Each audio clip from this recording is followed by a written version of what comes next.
রাষ্ট্রের গভীরে সংস্কার না হলে আবারও ফিরতে পারে স্বৈরাচার, এই আশঙ্কা জানিয়েছেন প্রধান উপদেষ্টা অধ্যাপক মোহাম্মদ ইউনূস। মঙ্গলবার রাজধানীতে জাতিসংঘ আয়োজিত এক অনুষ্ঠানে কথা বলেন তিনি। বলেন, গণহত্যার বিচার এমনভাবে হতে হবে যেন আর কেউ রাষ্ট্র ক্ষমতা ব্যবহার করে জনগণের উপর দমনপীড়ন চালাতে না পারে। রাজধানীর ইন্টারকন্টিনেন্টাল হোটেলে জুলাই অভ্যুত্থান ও জাতিসংঘের অনুসন্ধান প্রতিবেদন বিষয়ে এ অনুষ্ঠানের আয়োজন করে জাতিসংঘের ঢাকা কার্যালয়। এ অনুষ্ঠানে যোগ দিয়ে প্রধান উপদেষ্টা বলেন, অবিচারের বিরুদ্ধে রুখে দাঁড়িয়ে ২৪শে জুলাই দেশের মর্যাদা পুনরুদ্ধার করেছিল ছাত্র জনতা। তাই জুলাই শুধু স্বৈরাচারের বিদায় নয়, জনগণের পুনর্জাগরণের মাসু। সংস্কার কর্মসূচির পাশাপাশি গুরুতর মানবাধিকার লঙ্ঘনে দায়ীদের আইনি জবাবদিহিতা নিশ্চিতের চেষ্টা করছি আমরা। বিচার কেবল শাস্তি নিশ্চিত করবে এমন নয়, মানবতা বিরোধী অপরাধের বিচার এটাও নিশ্চিত করবে যে রাষ্ট্র ক্ষমতা ব্যবহার করে কেউ যেন নিজের জনগণকে দমন বা ধ্বংস করতে না পারে।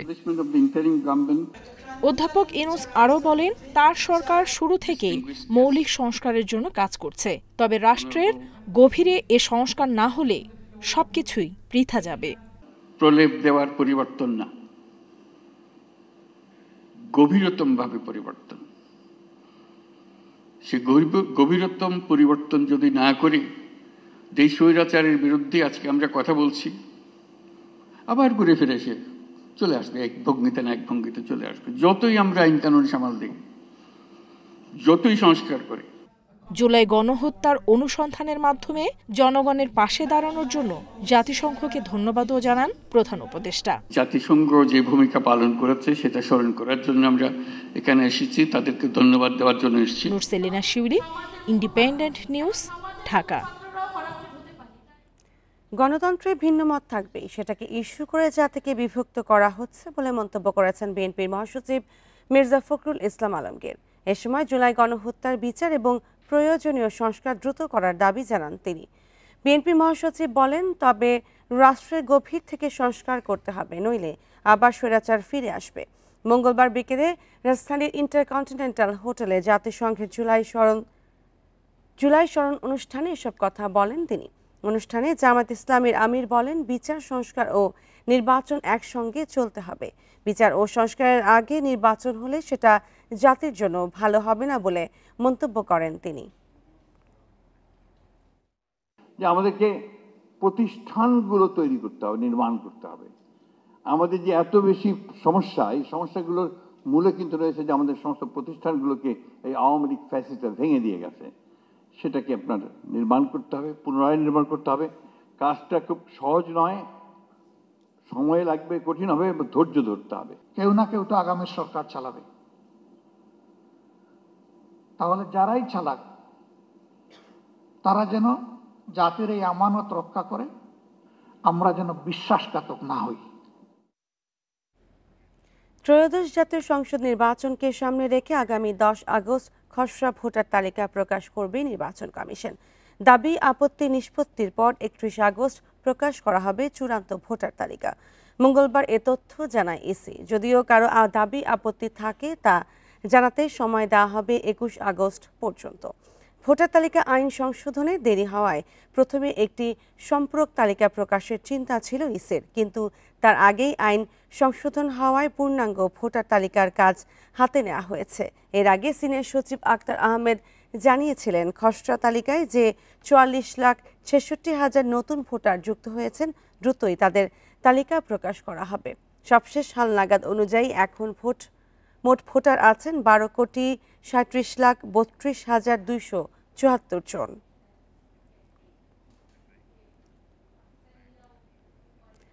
ডাকসু ও হল সংসদ নির্বাচন অনুষ্ঠিত হবে 9 সেপ্টেম্বর। সকাল 8টা থেকে বিকেল 3টা পর্যন্ত ভোট গ্রহণ চলবে।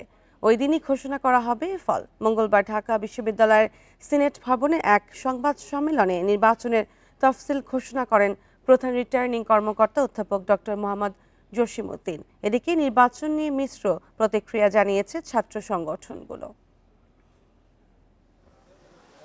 গত 5 আগস্ট ছাত্র জনতার গণঅভ্যুত্থানের মুখে স্বৈরাচার শেখ হাসিনা সরকারের পতনের পর থেকে বিশ্ববিদ্যালয়ে নিয়মিতভাবে ছাত্র সংসদ নির্বাচনের দাবি তোলে শিক্ষার্থীরা। এরই অংশ হিসেবে ডাকসু নির্বাচনের তফসিল ঘোষণা হয়েছে। আগামী 9 সেপ্টেম্বর এই নির্বাচন অনুষ্ঠিত হবে। তফসিল অনুযায়ী খসড়া ভোটার তালিকা প্রকাশ 30 জুলাই আর চূড়ান্ত ভোটার তালিকা 11 আগস্ট। মনোনয়নপত্র বিতরণ 12 আগস্ট থেকে 18 আগস্ট আর জমাদানের শেষ তারিখ 19 আগস্ট। প্রার্থীদের চূড়ান্ত তালিকা প্রকাশ হবে 26 আগস্ট। ভোটের ফলাফল প্রকাশ 9 সেপ্টেম্বর 2025 মঙ্গলবার ভোট গণনার পরপরই হল সংসদ সংশ্লিষ্ট কেন্দ্র থেকে ডাকসু সমন্বিতভাবে নবাব নোয়াব আলী চৌধুরী সিনেট ভবন সিনেট সভা কক্ষে। এদিকে তফসিল ঘোষণাকে স্বাগত জানিয়েছে ছাত্র অধিকার পরিষদ ও ইসলামী ছাত্র শিবির। বিদ্যালয় থেকে ছাত্র সংসদ নির্বাচনের ভিতর দিয়ে যদি নির্বাচনের সূচনা হয়, শুভ সূচনা হয়, এটা বাংলাদেশের মানুষের জন্য একটা উৎসবমুখর একটা ভালো একটা মেসেজ হবে। দীর্ঘ সময়ে শিক্ষার্থীদের যে দাবি ছিল ডাকসুর, সেই দাবি বাস্তবায়নের দিকে এগিয়ে যাচ্ছে প্রশাসন এবং আমরা এটাকে সাধুবাদ জানাই। তবে তফসিল ঘোষণা হলেও নির্বাচন নিয়ে সংশয়ে গণতান্ত্রিক ছাত্র সংসদ আর প্রশাসনের ভেতরে এখনো স্বৈরাচারের অনেক দোষর রয়ে গেছে। তাই সুষ্ঠু নির্বাচন হওয়া নিয়ে সংশয়ে ছাত্রদল। একটা গ্রহণযোগ্য ডাকসু নির্বাচন আয়োজন করার জন্য, যেখানে নিয়মিত শিক্ষার্থীরা ভোটের মাধ্যমে তাদের প্রতিনিধি নির্বাচন করবে। কারণ আমরা দেখেছি যে ডাকসু বাংলাদেশের ইতিহাসে সবসময় গুরুত্বপূর্ণ ভূমিকা পালন করে এসেছে। বিশ্ববিদ্যালয়ের শিক্ষকরা যারা আওয়ামী লীগের দোষর ছিল, তাদের যে একটা বিশ্ববিদ্যালয়ের পক্ষ থেকে যে বিচার প্রক্রিয়া, সেটি শুরু করা যায়নি। ছাত্র সংসদ নির্বাচনের আগে ঢাকা বিশ্ববিদ্যালয় কর্তৃপক্ষ অন্তত এই পুরো প্রক্রিয়াগুলোকে অন্তত একটা ইতিবাচক দিকে এনে যদি ছাত্র সংসদ নির্বাচন করে, তাহলে এটি অত্যন্ত গুরুত্ব আরোপ হবে বলে মনে হয়। এদিকে বিশ্ববিদ্যালয় কর্তৃপক্ষ বলছে, ডাকসু নির্বাচন সুষ্ঠুভাবে করতে সব ধরনের ব্যবস্থা নেওয়া হচ্ছে। নূরে আলম, ইন্ডিপেন্ডেন্ট নিউজ, ঢাকা।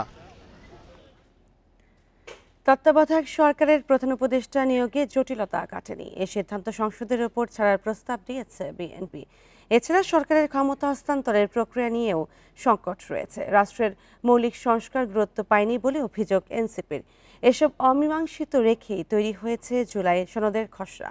এ নিয়ে আজ দুপুরের মধ্যে মত দিতে হবে রাজনৈতিক দলগুলোকে। 31 জুলাইয়ের মধ্যে জুলাই সনদ চূড়ান্ত করতে চায় ঐকমত্য কমিশন। খসড়ার উপর রাজনৈতিক দলগুলোর কাছে মতও চাওয়া হয়েছে, কিন্তু অমীমাংসিত অনেকগুলো বিষয় নিয়ে এখনও আলোচনা চলছে। কমিশনের সহসভাপতি জানান, তত্ত্বাবধায়ক সরকারের প্রধান উপদেষ্টা নিয়োগে কয়েকটি প্রস্তাব দেওয়া হয়েছে, কিন্তু আপত্তি জানিয়েছে বিএনপি সহ কয়েকটা দল। অন্যান্য অংশগুলিতে তাদের কোনো আপত্তি নেই। কমিটি 5 জন করা, কিভাবে মনোনয়ন হবে সেগুলো। তাদের আপত্তিটা হচ্ছে ওই র্যাঙ্ক চয়েসের জায়গাটাতে, বিচারপতিদের ইনক্লুড করে যে র্যাঙ্ক চয়েস পদ্ধতিতে তারা আপত্তি করছেন। এই বিধানে যদি কেউ একমত হতে না চায়, যেমন আমরা একমত হতে চাইনি আর কি সেই বিধানটায়, যে র্যাঙ্ক চয়েস সমস্ত ভোটাভুটির ক্ষেত্রে, সেই বিষয়টা আমরা নোট অফ ডিসেন্ট দিয়ে এই পুরা প্রক্রিয়ায় ঐক্যমতে আসতে পারি। এদিকে জুলাই সনদের খসড়া নিয়ে সন্তুষ্ট নয় এনসিপি, জামাতও। তাদের মতে মৌলিক সংস্কারের অনেক কিছুই বাদ পড়েছে। জুলাই সনদ মৌলিক সংস্কারের ভিত্তিতেই সেটা হতে হবে। আমরা যে বিষয়গুলো নিয়ে ঐক্যমত্য কমিশনে আলাপ করেছি, মৌলিক সংস্কারের প্রত্যেকটা বিষয়ই যেন জুলাই সনদে অন্তর্ভুক্ত হয়, সেটাই আমাদের দাবি। এটা একটি অসম্পূর্ণ প্রস্তাবনা। ঐক্যমত্য কমিশনের যে সমস্ত বিষয়গুলো আলোচনা হচ্ছে, আমরা একমত হচ্ছি বা সিদ্ধান্ত হচ্ছে, সেগুলো কিভাবে বাস্তবায়ন হবে এই ব্যাপারে কোনো ধরনের ইঙ্গিত স্পষ্টভাবে নাই। তারপরও কমিশনের আশা, সব দলের সমঝোতার ভিত্তিতেই তৈরি হবে জাতীয় সনদ। Mamunur Rahman, Independent News, Dhaka. জুলাই গণঅভ্যুত্থানের 1 বছরেও কোনো সহায়তা পায়নি মাদারীপুরের শহীদ হাসিবুরের পরিবার। গেজেটভুক্ত হওয়ার পরও টাকা না পাওয়ায় চরম সংকটে পড়েছেন তারা। যদিও প্রশাসন বলছে প্রক্রিয়া চলছে। এদিকে চাঁদপুরে আহত তালিকায় ভুয়া 15 জনের নাম উঠেছে বলে অভিযোগ করেছেন শিক্ষার্থীরা। বিষয়টি যাচাই করে দ্রুত ব্যবস্থা নেওয়ার আশ্বাস প্রশাসনের। মাদারীপুরের কালকিনি উপজেলার হাসিবুর রহমানের বাবা মানসিক ভারসাম্যহীন হয়ে পড়ায় পুরো সংসারের ভার ছিল তার উপর। ঢাকার সাভারে কাজ করতেন রং মিস্ত্রি হিসাবে। গণঅভ্যুত্থানে অংশ নিয়ে ৫ আগস্ট গুলিবিদ্ধ হওয়ার ২ দিন পর মৃত্যু হয় তার। ১ বছর পরও কোনো সহায়তা মেলেনি বলে দাবি তার পরিবারের। ৫ লক্ষ টাকা মানুষে পাইলো, আমি পাইলাম না।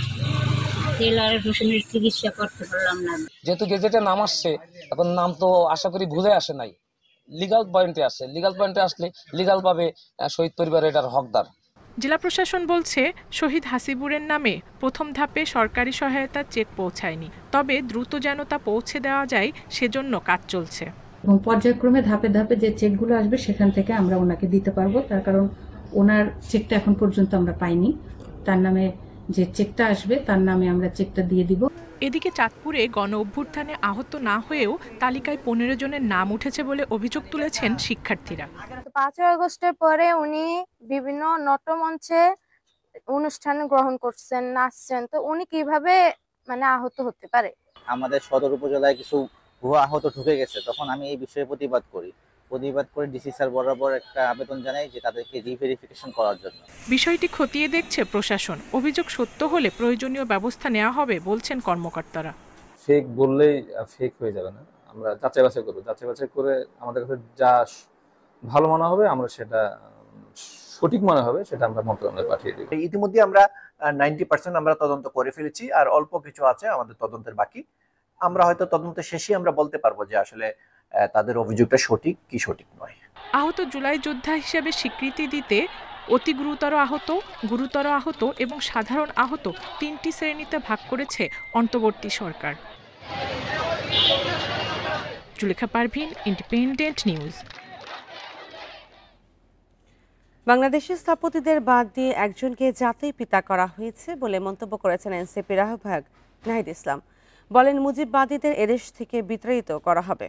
আরেক নেতা হাসনাত আবদুল্লাহ অভিযোগ করেন, সেনাবাহিনীকে ইচ্ছেমতো ব্যবহার করেছেন শেখ হাসিনা। টাঙ্গাইল ও গাজীপুরে পথসভায় এসব কথা বলেন এনসিপি নেতারা। টাঙ্গাইলে জুলাই অভ্যুত্থানে হতাহতদের স্বজনদের সাথে মতবিনিময় করেছে এনসিপি। পদযাত্রা শেষে শহরের নিরালা মোড়ে পথসভা করে দলটি।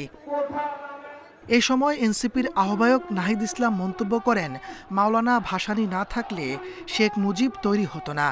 বাংলাদেশে শুধু একজন নয়, কয়েকজন জাতির পিতা রয়েছেন।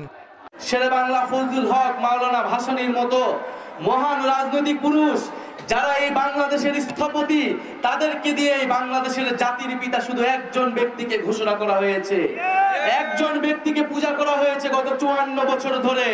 কিন্তু মাওলানা ভাসানীরা না থাকলে শেখ মুজিব কখনো তৈরি হতে পারত না। পরে এনসিপির পদযাত্রা যায় গাজীপুরে। শ্রীপুরের পথসভায় নাহিদ বলেন, এদেশে মুজিববাদীদের ঠাঁই হবে না। বাংলাদেশের 64টি জেলায় আমরা গিয়েছি, যাব, এবং আমরা ঘোষণা করেছি বাংলাদেশের প্রত্যেকটি ইঞ্চি মাটি থেকে আমরা মুজিববাদীদের বিতাড়িত করব। রাজবাড়ীতে পথসভায় হাসনাত আবদুল্লাহ বলেন, আইনশৃঙ্খলা বাহিনীকে রাজনৈতিক লাঠিয়ালে পরিণত করেছিল শেখ হাসিনা। পুলিশকে কেউ যাতে রাজনৈতিকভাবে ব্যবহার না করতে পারে সেজন্য প্রয়োজন সংস্কার। হাসিনা আর্মিকে একটা রাজমিস্ত্রিতে পরিণত করেছে, কনস্ট্রাকশন কোম্পানিতে পরিণত করেছে। আমাদের আর্মিকে যুগোপযোগী এবং আধুনিক করতে হবে।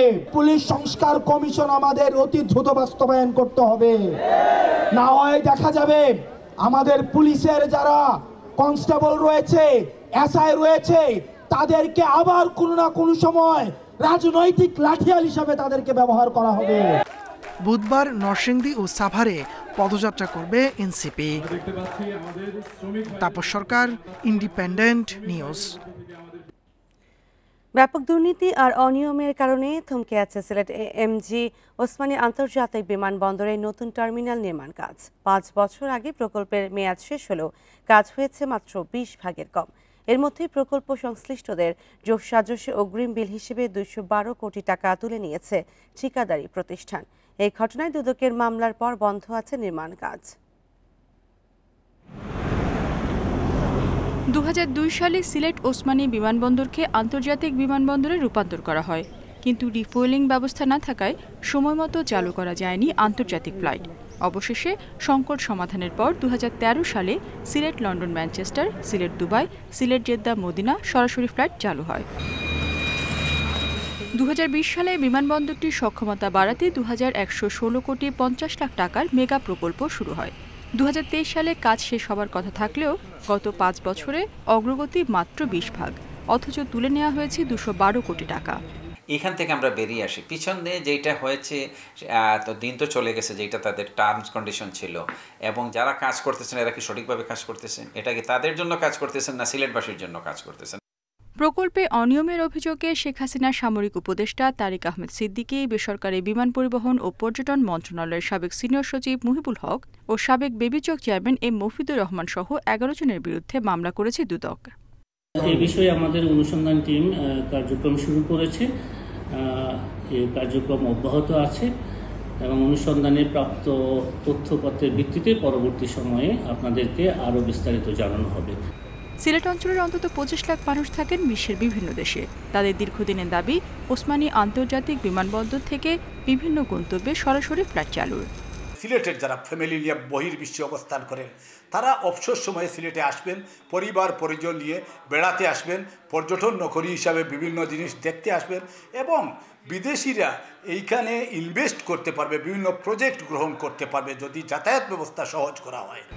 প্রকল্পের নামে হরিলুটকারীদের শাস্তির আওতায় আনার পাশাপাশি দ্রুত এই বিমানবন্দরের সম্প্রসারণ কাজ শেষ করার দাবি সিলেটবাসীর। Independent news. চাঁপাইনবাবগঞ্জে পদ্মার ভাঙনে মারাত্মক ঝুঁকিতে বাংলাদেশ ভারত সীমান্ত এলাকা। নদী গর্ভে চলে যেতে পারে নোম্যান্সল্যান্ড ও বিজিবি ক্যাম্প সহ বিভিন্ন স্থাপনা। এতে দেশের নিরাপত্তা ও সার্বভৌমত্ব হুমকির মুখে পড়ার শঙ্কা করেছেন স্থানীয়রা। ভাঙন ঠেকাতে স্থায়ী বাঁধ নির্মাণের দাবি তাদের। চাঁপাইনবাবগঞ্জ সদরের পোল্লাডাঙ্গায় বাংলাদেশ ভারত সীমান্ত এলাকায় পদ্মা নদীতে ভাঙন তীব্র রূপ নিয়েছে সম্প্রতি। বিলীন হচ্ছে দুদেশের ভূখণ্ডের নানা অংশ, কোথাও কোথাও নিশ্চিহ্ন হয়েছে সীমান্ত রেখাও। স্থানীয়রা বলছেন গত 1.5 দশক ধরেই ভাঙন চললেও গত 1 বছরে আরও আগ্রাসী হয়েছে নদী। বিলীন হয়ে গেছে বাড়িঘর, বাজার, সেতু এবং ক্লিনিক। নোম্যান্সল্যান্ড বলা হয়, সেটা বিলীন হলে নিশ্চিহ্ন হয়ে যাবে। একসময় তারা আগ্রাসী মনোভাব, তারা আমাদের দেশকে দখল নিতে পারে। অনেক প্রভাবশালী গ্রাম ছিল এবং নদী গর্ভে সেগুলো বিলীন হয়। সাথে একটা ক্লিনিক ছিল, সেটাও বিলুপ্ত হয়। স্থাপনা বিলীনের পাশাপাশি সীমান্ত রেখা নিশ্চিহ্নের দেখা দিয়েছে আশঙ্কা। ঝুঁকির মুখে বিজিবি ক্যাম্পও। এই অনুপ্রবেশের ক্ষেত্রে তারা সুযোগ নিতে পারে, বা এখানে কোনো মার্কিং নাই, কোনো বর্ডার নাই, তারাও সুযোগ নিতে পারে যে ওইখান থেকে একটা বাংলাদেশি তৈরি কীভাবে মানুষকে হয়রানি করতে হয়। বিজিবির পোল্লাডাঙ্গা ক্যাম্প রক্ষায় জরুরি ভিত্তিতে কাজ শুরু করেছে পানি উন্নয়ন বোর্ড। দুর্লভপুরের যে ভাঙনগুলো আছে মূল ভূখণ্ডে, সেগুলো আমরা ফার্স্ট প্রায়োরিটি বেসিসে প্রথম ফেজে এগুলো রেখেছি। ইন্টারন্যাশনাল বাউন্ডারি যে রুলস আছে সেই রুলস অনুযায়ী কাজ হবে, অর্থাৎ 150 গজের মধ্যে যদি কোনো কাজ করতে হয় তাহলে দুই দেশের গভর্নমেন্টের যে নিয়মিত যে বৈঠক হয় সেই বৈঠকে এটা আলোচনা করলে এটা পারমিশন পাওয়া যায়। বিশাল জনপদকে ভাঙনের কবল থেকে রক্ষায় জরুরি ভিত্তিতে স্থায়ী বাঁধ নির্মাণের দাবি স্থানীয়দের। Independent News. উজানের ঢলে লালমনিরহাট তিস্তা নদীর পানি বিপদসীমার ওপর দিয়ে প্রবাহিত হচ্ছে। মঙ্গলবার সন্ধ্যা থেকে ডালিয়া পয়েন্টে 7 সেন্টিমিটার উপরে বইছে স্রোত। পানির প্রবাহ স্বাভাবিক রাখতে তিস্তা ব্যারেজের 44টি জলকপাট খুলে রাখা হয়েছে। পানির তোড়ে হাতীবান্ধা উপজেলার ধূপনি এলাকায় একটি কাঁচা সড়ক ভেঙে গেছে। এদিকে বন্যা পূর্বাভাস ও সতর্কীকরণ কেন্দ্র এক বিজ্ঞপ্তিতে জানিয়েছে আগামী 24 ঘন্টা তিস্তার পানি বিপদসীমার অতিক্রম করে লালমনিরহাট সহ নীলফামারী, রংপুর ও কুড়িগ্রাম জেলার নিম্নাঞ্চলে বন্যা দেখা দিতে পারে।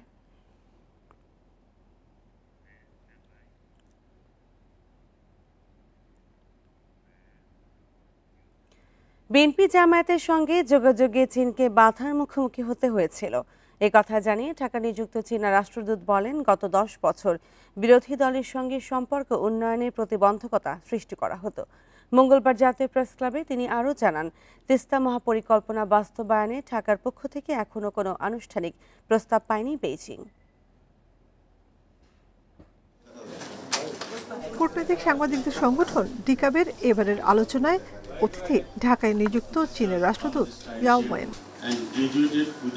জাতীয় নির্বাচন, যুক্তরাষ্ট্রের নতুন শুল্ক, চীন নেতৃত্বাধীন নতুন প্ল্যাটফর্ম, রোহিঙ্গা সহ নানা ইস্যুতে বেজিংয়ের মনোভাব তুলে ধরেন তিনি। প্রশ্ন ছিল 5 আগস্টের পর চীনে বেশ কয়েক দফা সফর করেছেন বিএনপি জামাতের জ্যেষ্ঠ নেতারা, আওয়ামী লীগ সরকারের আমলে হয়নি কেন? গত 10 বছরে কি অবস্থা ছিল আপনারা বুঝতে পারেন। আমরা কেন এ ধরনের অবস্থার মুখোমুখি হয়েছিলাম? চীনা কমিউনিস্ট পার্টি বাংলাদেশের রাজনৈতিক দলগুলোর সঙ্গে সম্পর্কের উন্নয়ন চায়। তবে গত 10 বছরে বিএনপি জামায়াতের সঙ্গে চীনের সম্পর্কে বাধা ছিল। এখন এই সম্পর্ক বাড়ানোর উদ্যোগ নেওয়া হয়েছে।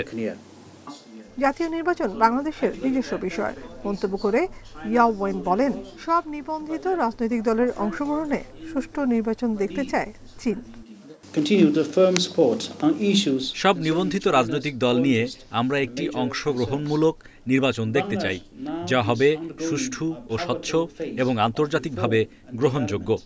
চীন বিশ্বাস করে অন্তর্বর্তী সরকার এই ধরনের একটি নির্বাচন আয়োজন করতে পারবে। যুক্তরাষ্ট্রের বাড়তি শুল্ক বাংলাদেশের অর্থনীতি প্রবৃদ্ধিকে হুমকির মুখে ফেলেছে বলেও দাবি করেন চীনা রাষ্ট্রদূত। বলেন, মার্কিন শুল্ক নীতি বিশ্ব বাণিজ্য সংস্থার নিয়মের সাথে সাংঘর্ষিক। এ সময় তিস্তা মহাপরিকল্পনা নিয়ে চীনের আগ্রহের কথা আবারও তুলে ধরেন ইয়াও ওয়েন। আমরা বাংলাদেশের সংশ্লিষ্ট কর্তৃপক্ষের সঙ্গে তিস্তা মহাপ্রকল্প নিয়ে ঘনিষ্ঠভাবে কাজ করছি। আমরা অপেক্ষা করছি বাংলাদেশ আনুষ্ঠানিকভাবে আমাদের কাছে এই প্রকল্পের জন্য সহযোগিতার প্রস্তাব করার। আমাদের অবস্থান হলো, বাংলাদেশ যদি চায়, চীন এই প্রকল্পে সহায়তা করতে প্রস্তুত। চীন, বাংলাদেশ, পাকিস্তান ত্রিপক্ষীয় উদ্যোগ প্রসঙ্গে তিনি বলেন, এর মূলে অর্থনৈতিক উন্নয়ন ও সমৃদ্ধি। এটি কোনোভাবেই তৃতীয় কোনো পক্ষের বিরোধী জোট নয়। উন্নত ও সমৃদ্ধি প্রতিবেশী গড়ে তোলা ও তাদের সার্বভৌমত্ব অক্ষুণ্ণ রাখাই চীনের লক্ষ্য। Nafiza Dubla, independent News, Dhaka. রাজধানীর উত্তরায় মাইলস্টোন স্কুল অ্যান্ড কলেজে বিমান বিধ্বস্তের ঘটনায় এখনও বার্ন ইনস্টিটিউটের আইসিইউতে চিকিৎসাধীন রয়েছেন 3 জন। তাদের মধ্যে একজনকে রাখা হয়েছে লাইফ সাপোর্টে।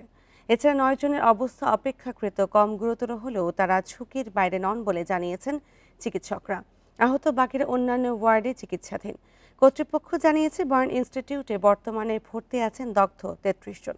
তাদের মধ্যে 27 জনই শিশু। এদিকে দগ্ধ রোগীদের চিকিৎসার জন্য সিঙ্গাপুর, চীন ও ভারত থেকে আসা বিশেষজ্ঞ চিকিৎসকেরা পর্যায়ক্রমে নিজ নিজ দেশে ফিরে যাচ্ছেন। সোমবার মাইলস্টোন স্কুলের ছাত্র সাহিল ফারাবি আয়ানের মৃত্যু হয়। এ নিয়ে ওই দুর্ঘটনায় প্রাণহানি বেড়ে দাঁড়ায় 35 জনে। আমাদের আইসিইউতে 3 জন আছে এবং একজনই শুধু ভেন্টিলেটরে, গতকাল যেটা ছিল একই। আমাদের মেল এইচডিউতে 2 জন রোগী আছে, ফিমেল এইচডিউতে আমাদের 5 জন রোগী আছে। আর পোস্ট অপারেটিভ ওয়ার্ডে আমাদের 4 জন রোগী এবং কেবিনে 19 জন। এর মধ্যে ক্রিটিক্যাল কন্ডিশনে আছে 3 জন এবং সিভিয়ার 8 জন আছে। ইনহেলেশন ইনজুরি 7 জন, 30%-এর বেশি বার্ন আছে 5 জন। সারা দেশে দাপিয়ে বেড়াচ্ছে ব্যাটারি চালিত অটোরিকশা। কারণে অকারণে সৃষ্টি হচ্ছে যানজটের। ভোগান্তিতে পড়তে হচ্ছে নগরবাসীকে। প্রায় ঘটছে প্রাণহানির মতো দুর্ঘটনাও। এছাড়াও ব্যাটারি চার্জের জন্য ব্যবহার হয় অবৈধ বিদ্যুৎ লাইন। এতে বাড়ছে লোডশেডিং। সিলেট নগরীতে বেপরোয়াভাবে চলছে ব্যাটারি চালিত অটোরিকশা। ট্রাফিক পুলিশের নিষ্ক্রিয়তায় অলিগলি ছেড়ে নগরীর প্রধান সড়কে শুরু হয়েছে চলাচল।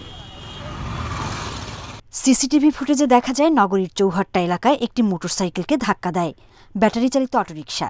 বিপরীত দিক থেকে আসা ট্রাকের চাপায় ঘটনাস্থলেই মারা যান ওই বাইক চালক। এভাবে অটোরিকশায় বেপরোয়া চলাচলে নগরীতে দুর্ঘটনা প্রতিদিনের চিত্র। বৃষ্টি হোক আর এমনি হোক, স্পিড ব্রেকারের সামনে উল্টে পড়ে যায়।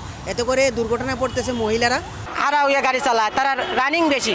আমাদের সিএনজি আগে তারা যায় কি টানিয়া। বরিশাল নগরী জুড়ে চলছে ব্যাটারি চালিত রিকশা। এতে প্রায় সময় যানজটের পাশাপাশি ঘটছে দুর্ঘটনা। মাঝে মাঝে পুলিশ অভিযান চালালেও কমছে না চলাচল।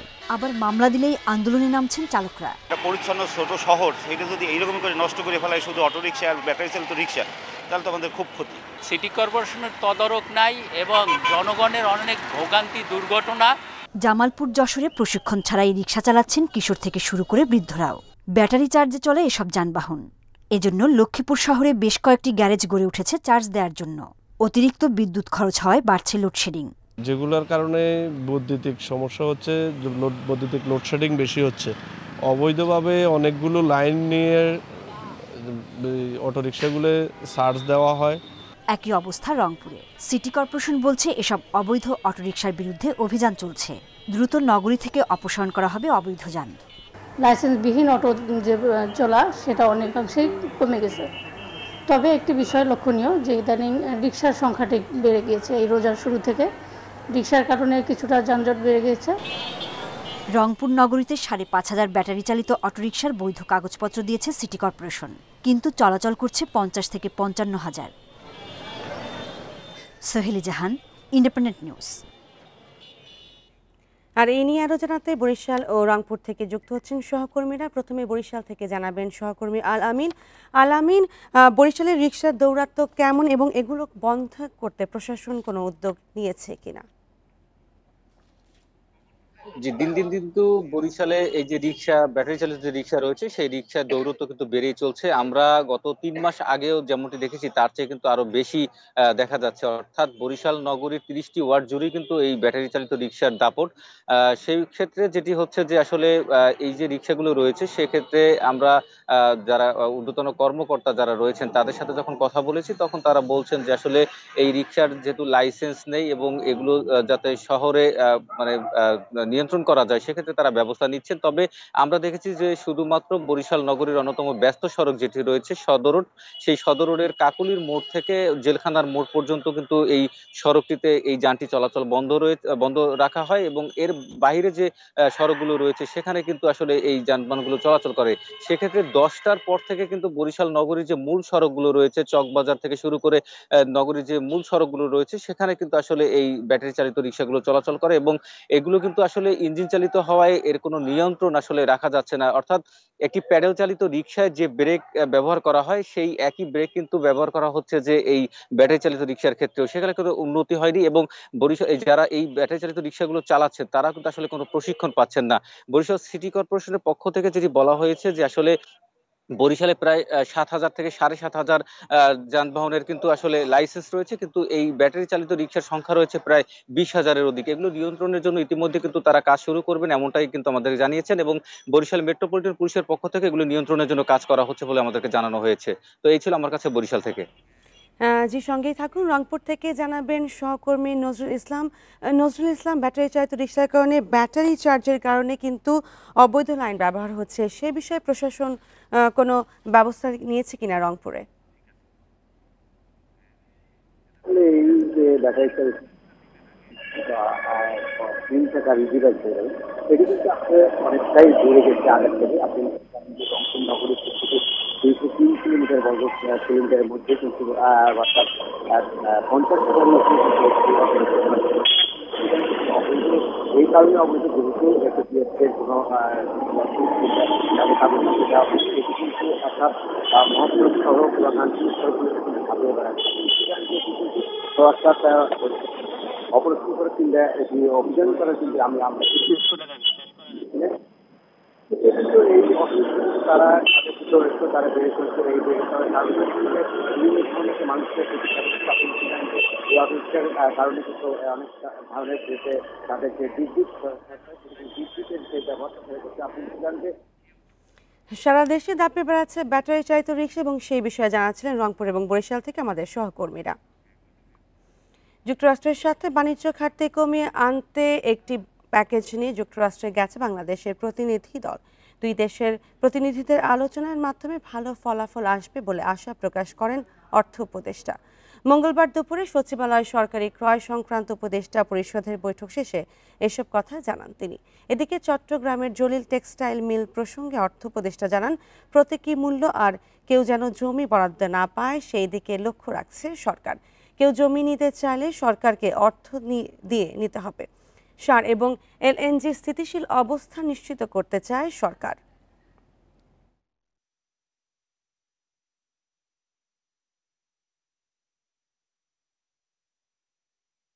জলিল টেক্সটাইল মিলের জমিটা যেটা নিতে চাচ্ছে সেটা আমরা প্রপোজ করেছি যে আমরা ওই যে প্রতীকী মূল্যে দেব না, এখন থেকে প্রতীকী মূল্যটা অ্যাভয়েড করব। যারাই নিতে চায় অর্থ দিয়ে নেবে, কারণ প্রতীকী মূল্য দিলে যারা নিয়ে যায় তারাও ঠিক এটাকে ইউটিলাইজ করা। আর এই ছিল এখনকার সংবাদে। ইন্ডিপেন্ডেন্ট টেলিভিশনের সব খবর বিস্তারিত জানতে চোখ রাখুন ফেসবুক, ইউটিউব ও এক্সে। ধন্যবাদ সবাই।